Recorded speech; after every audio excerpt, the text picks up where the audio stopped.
আজকের ভিডিওতে আলোচনা করব তোমরা যারা স্টেট ইউনিভার্সিটিতে এনইপি সিলেবাস অনুযায়ী মাইনর এডুকেশন পরীক্ষা দেবে ফার্স্ট সেমিস্টার, তোমাদের উদ্দেশ্যে আজকে কিছু সাজেশন নিয়ে এসেছি। একদম নিশ্চিন্তে নির্দ্বিধায় এই সাজেশনটা তোমরা পড়ে যাবে। প্রত্যেকটা কোশ্চেন এখান থেকে তোমরা কমন পেয়ে যাবে এবং আশা করি ভালো মার্কস নিয়ে পাশ করবে। সাজেশনগুলো একবার চোখ বুলিয়ে নেওয়ার আগে তোমরা জেনে নাও যে কত নাম্বারের প্রশ্ন তোমাদের এখান থেকে আসবে। প্রথমেই বলি, তোমাদের বড় প্রশ্ন লিখতে হবে 15 নাম্বারের দুটি, সেখানে তোমরা অবশ্যই অপশন পেয়ে যাবে, এবং 5 নাম্বারের 4টি প্রশ্ন তোমাদের টোটাল লিখতে হবে, সেখানেও তোমরা অবশ্যই অপশন পেয়ে যাবে। এবার দেখি কিছু 15 নাম্বারের গুরুত্বপূর্ণ প্রশ্ন বা ইম্পর্টেন্ট প্রশ্ন আমি তোমাদের কাছে তুলে ধরছি, তোমরা একটু প্লিজ সেগুলো একটু নোট করে নাও। প্রথমেই দেখো, আধুনিক শিক্ষার ধারণা দাও, শিক্ষার উপাদানগুলির মধ্যে পারস্পরিক সম্পর্ক উল্লেখ করো, শিক্ষা সংগঠনের বিভিন্ন প্রকারভেদগুলি আলোচনা করো। সেকেন্ডে রয়েছে শিক্ষার লক্ষ্য বলতে কি বোঝো, শিক্ষার ব্যক্তিতান্ত্রিক ও সমাজতান্ত্রিক লক্ষ্যের পার্থক্য উল্লেখ করো। বর্তমান ভারতবর্ষের পরিপ্রেক্ষিতে কোন শিক্ষার লক্ষ্যটি গ্রহণযোগ্য। থার্ডে রয়েছে শিক্ষার সংস্থা বলতে কি বোঝো, নিয়ন্ত্রিত ও অনিয়ন্ত্রিত শিক্ষার একটি তুলনামূলক আলোচনা করো।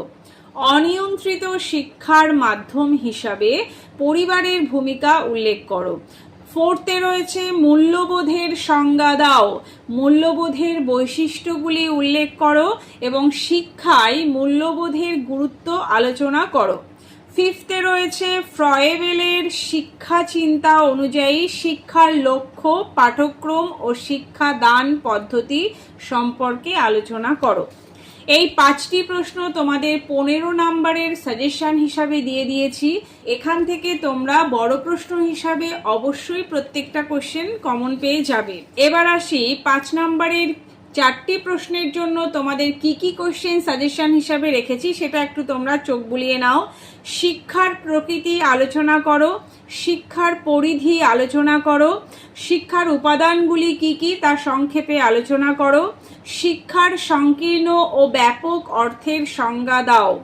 মুক্ত শিক্ষায় 5টি বৈশিষ্ট্য বা সুবিধা বা অসুবিধা উল্লেখ করো। নিয়ন্ত্রিত শিক্ষার বৈশিষ্ট্য কি। রবীন্দ্রনাথ ঠাকুরের শিক্ষা দর্শন বা শিক্ষা পদ্ধতি ও লক্ষ্যের উপর একটি টিকা লেখো। মূল্যবোধের শ্রেণীবিভাগগুলি সম্পর্কে আলোচনা করো। ফ্রয়েবেলের গিফট বা উপহার ও অকুপেশন বা কাজ সম্পর্কে আলোচনা করো। এই ছিল তোমাদের 5 নাম্বারের যে প্রশ্নগুলো তোমাদের লিখতে হবে তার সাজেশন। এখান থেকে কোনো কোশ্চেন তোমরা স্কিপ করবে না। পরীক্ষার আগে প্রত্যেকটা কোশ্চেন খুব ভালো করে সাজেশন হিসাবে পড়ে যাবে। আশা করব তোমরা এখান থেকে প্রত্যেকটা কোশ্চেন কমন পেয়ে যাবে। নিশ্চিন্তে নির্দ্বিধায় তোমরা পরীক্ষা দিতে যেতে পারো। ভালো করে পড়াশোনা করো, মন দিয়ে পড়ো, অবশ্যই ভালো রেজাল্ট করতে পারবে।